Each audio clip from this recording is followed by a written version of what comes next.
nesse outro cenário, que é o da cultura, enfim. A ideia nasceu ali. A ideia era, num primeiro momento, vender mais fantasias, né? Vender alguma coisa que tivesse mais sentido com a cultura brasileira. E dali a gente começou a trabalhar um projeto muito diferente, e aí nasceu aí a Liga da Mata. Mas qual é a faceta de educação socioambiental? Como é que esses personagens do folclore brasileiro, como Curupira, como Saci Pererê, enfim, são personagens realmente muito ricos, né? E que às vezes, né, essa competição aí do mundo midiático acabam ficando relegados. Como é que vocês aproveitaram isso também para levar essa mensagem de sustentabilidade também dentro do projeto? Sérgio. Ótimo. Bom, os personagens do folclore sempre foram colocados num lugar, né, não só do folclore brasileiro, mas todos os personagens que têm a ver com misticismo, ou com mitologia, ou de alguma maneira, né, com folclore, todos eles são colocados num lugar muito ruim, né? Um lugar onde dá medo, num lugar muito, enfim, escuro. E o que nós fizemos? A gente trouxe eles para a luz, colocando eles de uma forma diferente. A gente fez um formato completamente disruptivo, né? Então eles são personagens, eles se transformam em heróis, justamente para ajudar a humanidade a mostrar, né, como é que a gente vai ajudar a preservar o meio ambiente com práticas mais sustentáveis na indústria, na sociedade como um todo, ajudar a humanidade a se permitir cuidar do outro, né? Olhar o outro não com as suas diferenças, mas com as suas características que são absolutamente normais e que fazem parte do dia a dia das outras culturas. Enfim, você tem que aceitar, entender e assim conviver melhor. Então acho que é aí que a gente vai trazer os personagens, exatamente o Saci, o Curupira, a Fulozinha, toda essa turma, ajudando a humanidade de uma forma geral a se conectar. A gente sabe que, por exemplo, os adultos, né, têm um conhecimento maior desses personagens e conseguem fazer com que as crianças juntos se conectem, e aí a gente traz a educação através da criança para mudar o formato do mundo. Essa é a ideia. Bom, aí tem um projeto com uma envergadura bem ampla, né? Porque utiliza linguagens para se adaptar aos diferentes tipos de públicos, pega essa mensagem da criança que traz aí no seu seio uma questão de pureza, né? De ingenuidade, de fins absolutamente desprovidos de interesses, né? A não ser a de conexão mesmo, Sérgio. Você acha que é aí que está a grande fortaleza desse projeto, esse grande poder da Liga da Mata? Sim, exatamente aí. Como eu falei, recentemente nós tivemos numa indústria de grande porte falando exatamente sobre isso. Como é que a gente consegue mudar a educação de um povo, né, de uma cultura, enfim, transformar essa educação através das crianças, através da ingenuidade das crianças que não estão querendo as diferenças. Ao contrário, né? Eles enxergam o outro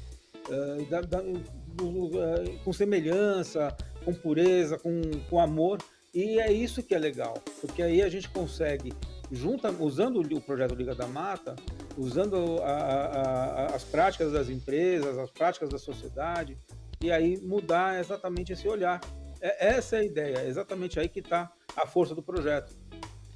Ô Sérgio, agora, como é que foi fazer essa curadoria, né? Porque o folclore brasileiro, apesar desses grandes vamos chamar assim, popstars do nosso folclore, que é o Curupira, o Saci Pererê, a Mula Sem Cabeça, enfim, vários aí, são mais conhecidos, entre aspas, mas o folclore brasileiro é muito grande, é muito rico, é muito vasto também. Como é que foi essa curadoria? Como é que vocês configuraram a Liga da Mata? Como é que foi a peneira aí para escolher os personagens da Liga da Mata? Ótimo, muito boa pergunta também, Marcelo. Olha só, quando a gente começou a trabalhar esse cenário, procurar os personagens, entender como é que a gente ia trabalhar esse projeto, obviamente vários personagens passaram pela cabeça e a gente optou por usar de cara os 4 principais, né? Que são o Saci, até como líder da turma, né? A Yara, que é a sereia, que é absolutamente conhecida não só no Brasil, mas no mundo inteiro. Ela é muito bem, enfim, muito conceituada, ela está em quase todas as mitologias, né? O Curupira, que é muito interessante, é um personagem muito bacana, e o Boto, né, que vem trazendo aí integrando o projeto lá, o Pará, o norte do país. E aí a gente percebeu que faltava uma menina a mais para dar equilíbrio, para ficar mais homogêneo o grupo. E aí a gente resolveu trazer a Comadre Fulozinha. A Comadre Fulozinha, a maioria não conhece, mas ela é mais conhecida aqui no sudeste do país como a Caipora. E ela no Nordeste é a Comadre Fulozinha. Foi também uma forma de integrar o Nordeste ao projeto, né? Então, a gente escolheu esses personagens porque eles têm uma maior aderência, são mais conhecidos. Não tem quase ninguém que não conhece esses 5 personagens principais, né? E eles acabam se tornando aí os heróis da Liga da Mata, né? Liderados por um pajé, né? Que é o líder espiritual da turma, enfim. E aí tem aí uma série de outros personagens que vão entrando à medida que as histórias vão acontecendo, e eles vão entrando não exatamente como heróis, mas também como participantes ou secundários. E o que é legal desse projeto, o grande barato, a grande força desse projeto é que a gente consegue integrar qualquer tipo de personagem que esteja ou não ligado ao folclore brasileiro. Esse é o grande barato, né? E a gente tem exemplos disso que a gente já fez para empresas, né? Criando projetos aí, por exemplo, utilizando a Fada do Dente, né? Que ela não é exatamente do folclore brasileiro, mas ela faz parte do folclore urbano de uma forma geral, e a gente integrou ele aí numa história. Agora, Sérgio, são 18 personagens ao todo, é isso? E uma turma que pode crescer, né? Exato, são 18 personagens iniciais, né? Na verdade, a gente conta 18 personagens porque, por exemplo, nós temos os heróis e nós temos as crianças na cidade, né? Lembra que eu falei para você que é um projeto, que ele é um projeto de educação socioambiental e de empreendedorismo, né? Então, onde ele é socioambiental? Ambiental, tá claro, todos os personagens trabalham aí, os heróis, eles protegem as matas, protegem o meio ambiente, ajudam a humanidade a entender como proteger e como se beneficiar dessa proteção especificamente. Esse é a parte mais importante dos personagens na floresta, no quesito ambiental. Mas no social, né? No social, a gente trabalha com eles como crianças na cidade. Eles estão numa escola fictícia, né, que a gente criou, uma cidade também fictícia, e que tem as suas características, problemas que passam as crianças da cidade de até 10 anos de idade, enfim, que estão na escola, que sofrem bullying, que sofrem diversos problemas, e por isso, então, são de heróis e crianças, a gente tem 2 de cada. Então, além de índio, do pajé, de um sem terra, enfim, alguns personagens bastante emblemáticos que vêm justamente para fazer com que a história ganhe bastante alcance.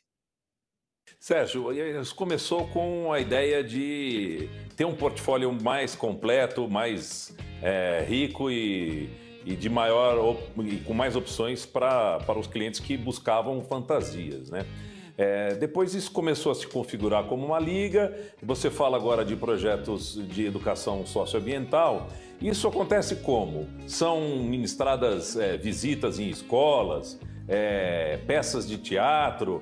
Qual é o formato que vocês adotaram para levar a mensagem de educação com esse cunho social e ambiental? Ótimo.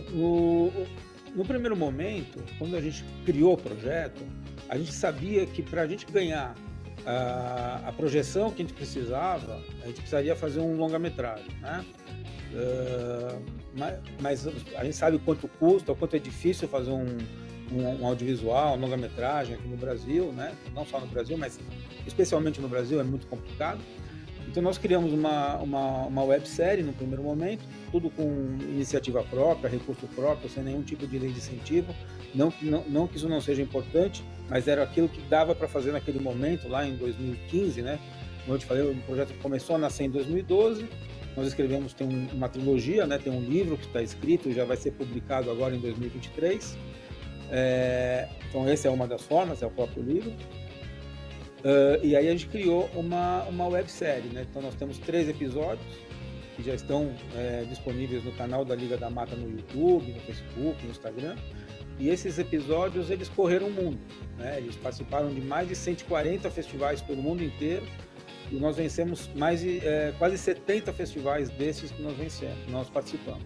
Então o mundo já conhece a Liga da Mata, né? De uma forma geral, a gente já vem participando bastante, são quase 3 anos, quase 4 anos de festivais, né? Hoje a Liga da Mata é a série brasileira mais premiada da história, então isso é muito legal.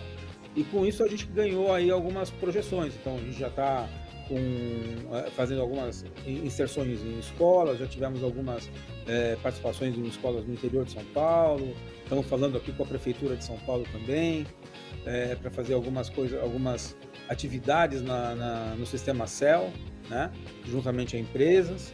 A ideia é justamente essa, é linkar a empresa com a sociedade através da escola. Lembra que eu falei, né, a ideia sempre é transformar a educação, transformar a educação através das crianças, né? Então essa é a ideia. Perfeito. Bom, Sérgio, a gente vai fazer um rápido intervalo aqui no ABCD ESG e daqui a pouco a gente volta com a segunda parte da conversa com a Liga da Mata e o Sérgio Khalili. Até já!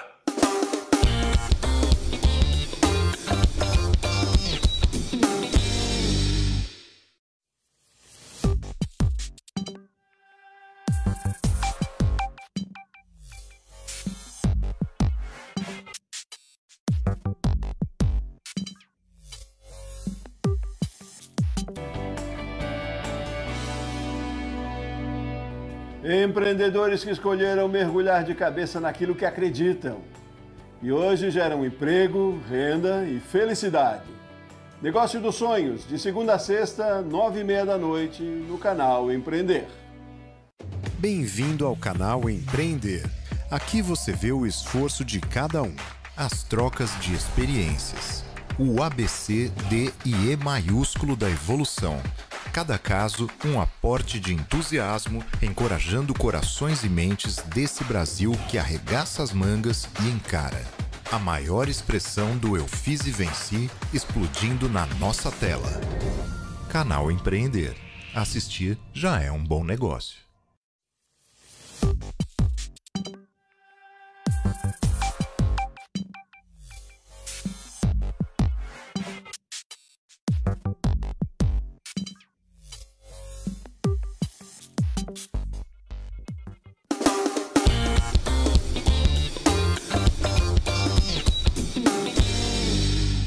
Voltamos com o ABCD ESG Sustentabilidade para Empreender aqui no canal Empreender, onde assistir já é um bom negócio. Nós estamos conversando com o empresário e idealizador do projeto Liga da Mata, Sérgio Khalili. Sérgio, a gente vai continuar navegando aí pelas histórias tão saborosas aí da Liga da Mata. E me ocorre agora entender um pouco melhor como foi essa recepção para a Liga da Mata no exterior. Vocês têm já até uma parceria internacional com uma produtora da Coreia. Há alguma similaridade aí entre essas lendas aqui brasileiras, esses personagens, e o que você acabou encontrando mundo afora no folclore Qual foi o elemento de ligação aí com essas diversas culturas tão diferentes, e especialmente com a Coreia, onde você já tem uma parceria importante? Isso foi uma grata surpresa, né? Num primeiro momento, isso é uma história até curiosa. Vou contar uma história curiosa para vocês. Quando eu participava aqui dos festivais, eu já tinha participado 4 anos consecutivos, né? Então, 16, 2017, 2018, já era o terceiro ano. E aí nós fomos chamados para participar de um festival internacional, né? Fora do Brasil. Na verdade, o Rio Web Fest, que é o festival que me lançou, né? Hoje o Rio Web Fest é o maior festival de webséries do planeta. É incrível, é impressionante. Ele acontece na Cidade das Artes, no Rio de Janeiro, todo ano em novembro do ano, né? Então, logo mais, daqui a uns 20 dias, daqui um mês mais ou menos, vai ter aí o festival lá em novembro. Então vai ser muito bacana. E a gente vai participar novamente. E aí lá em 2019, aliás, em 2018, nós fomos convidados para participar do festival lá em New Jersey, nos Estados Unidos. E a gente não acreditava muito, porque a gente não tinha vencido nenhuma vez aqui ainda, né? Apesar de ter participado de 3 anos consecutivos. Mas a gente falou, então vamos nessa, né? Somos convidados, vamos lá. E aí nós participamos de New Jersey, participamos também de Miami, entre outros festivais. Entre eles estava o de Seul, na Coreia do Sul.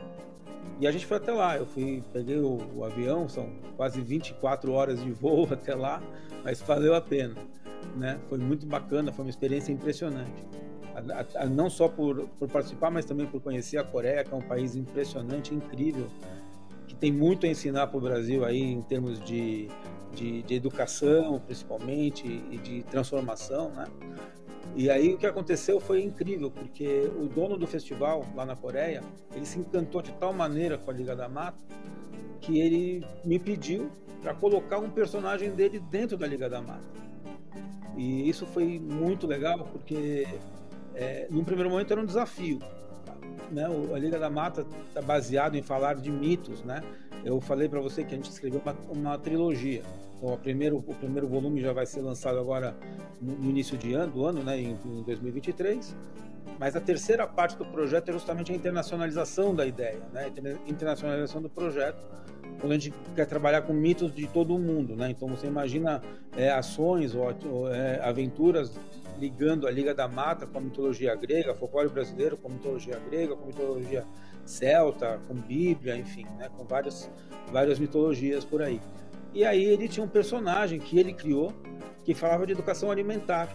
E a educação alimentar está absolutamente ligado ao meio ambiente, ao social, né? A gente comer melhor, você previne doenças, você cresce melhor, você se educa melhor, enfim. Então eu achei que valia a pena o desafio, e foi aí que eu criei a Liga Mundial de Mitos e Heróis. Já temos aí um teaser, né, para linkar lá com a indústria alimentícia da Coreia, né, que ele está fazendo lá um trabalho muito bacana. Deve começar, foi paralisado evidentemente por causa da pandemia. A gente fez essa parceria lá em 2019, em 2020 a gente produziu o teaser, aí o mundo parou em 2020, 2021, e ele começou a retomar agora em 2022. É bem provável que em 2023 esta parceria efetivamente tome força. Ô Sérgio, qual é o personagem coreano? É um super-herói? É um lutador de artes marciais? Quem é esse personagem coreano? Ele é tudo isso, Ele criou um personagem que se chama Kimchi Warrior. Kimchi é uma comida especial que eles comem muito lá na Coreia, é uma selga super condimentada. Aqui no Brasil, nos restaurantes coreanos, isso é servido todo o tempo. Na Coreia eles comem isso no café da manhã, no almoço, no jantar, no lanche. É muito saudável, né? É muito saudável. E, inclusive, tem aí alguns estudos que que conseguem prevenir da Covid, enfim, né? Porque é muito saudável mesmo. E ele usou esse personagem que ele criou, Kimchi Warrior, né? Para falar de educação alimentar, contra doenças, enfim, né? Para as pessoas não comerem tanto aquela junk food, né? Que é uma coisa que o mundo inteiro acaba comendo, né? E sabe-se que é muito ruim para a saúde.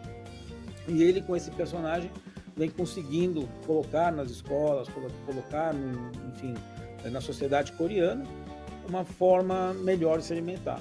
E ele, junto com a Liga da Mata, agora, né, junto dentro da Liga Mundial, a gente consegue trabalhar exatamente esse mesmo cenário. Então, o que nós fizemos? A gente trouxe o personagem dele, redesenhamos ele completamente para o formato da Liga, né? Ele ganha também um pingente, como os outros personagens têm, né? Para se tornar um herói da Liga da Mata e tudo mais. E aí ele está integrado e a gente consegue trabalhar em várias atividades, várias ações, aventuras e fazer um monte de coisa bacana. Sérgio, e agora a questão do empreendedorismo propriamente dito, né?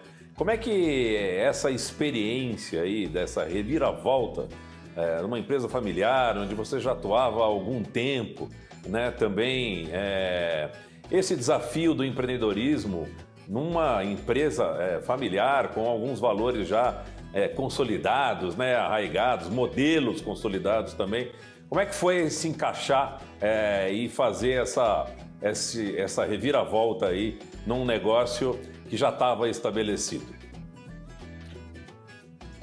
É muito desafiador e é muito difícil mesmo, por vários motivos. Primeiro porque eu quando criei o projeto, eu criei ele em silêncio, absolutamente no escuro. Por quê? Porque a gente sabe que quando você começa com uma ideia completamente revolucionária dentro de um negócio, exatamente como você disse, a empresa já tem mais de 30 anos, é uma empresa, né, meu pai fundou ela lá em 1975, então a gente tem aí uma história longa, né, bem longa nesse mercado. Então, óbvio, você começa a mudar e fazer uma coisa completamente fora da caixinha, né, como a gente diz. Até tem uma coisa bacana, a gente fala, vamos pensar fora da caixa, e eu gosto de falar que a gente não tem que pensar fora da caixa, a gente tem que expandir a caixa, fazer com que a caixa seja maior e aí trazer novas ideias, novos formatos para dentro dela. Então esse foi exatamente o primeiro desafio, né? Trazer uma coisa nova e trazer uma possibilidade da empresa ter um negócio novo. Essa é exatamente a ideia. Então, no primeiro momento, sim, foi muito complicado, foi uma briga até para a gente conseguir ter tempo para fazer essa coisa toda acontecer, porque não é fácil. A gente sabe que tem um desafio enorme, porque você tem que mudar vários estigmas, vários dogmas, enfim, tem que mudar absolutamente toda a mentalidade para você trabalhar num negócio completamente diferente. E sim, aí a gente sai da empresa, constrói uma nova empresa, que é uma produtora, que é a Hot Plus, que é a dona do projeto Liga da Mata hoje, né? É uma produtora que eu criei lá em 2019, justamente para tomar conta desse cenário, né? E aí sim virar um estúdio, virar uma produtora, e aí até ter novas ideias e criar vários projetos para outras empresas, como a gente tem feito. E é muito bacana, é uma reviravolta total. Conhecer novas leis, conhecer novos formatos, conhecer outros tipos de fornecedores e de clientes. É muito desafiador mesmo. Excelente, Sérgio Khalili, parabéns, longa vida à Liga da Mata e viva o Curupira e a sua turma. Muito obrigado pela participação aqui no ABCD ESG. Muito obrigado, Marcelo, obrigado Canal Empreender. Queria colocar o projeto à disposição com todas as suas nuances para as empresas que trabalham com ESG. A gente sabe, hoje, é muito importante que as empresas utilizem a mídia, utilizem uma forma de mostrar para a sociedade como é que elas trabalham o ESG. A gente sabe que todas as empresas hoje, as grandes empresas principalmente, já têm práticas de ESG, mas não sabem como mostrar isso para a sociedade. E a Liga da Mata pode ser um bom caminho para isso, né? A gente já fez isso com algumas empresas muito grandes, algumas mineradoras já têm falado, conversado como que para a gente fazer algumas animações, bancos também tem falado, mas eu acho que assim tem diversas empresas que precisam mostrar para a sociedade, porque hoje o cliente, o consumidor moderno, ele tem essa prática de procurar entender como que a empresa trata essa questão e como que ela entrega isso para a sociedade. E aí a Liga da Mata está aí para ajudar a divulgar todas essas práticas. Excelente. Obrigado, até uma próxima oportunidade. Quero agradecer também a sua companhia acompanhando o ABCD ESG Sustentabilidade para Empreender. toda segunda-feira aqui no canal Empreender, onde assistir já é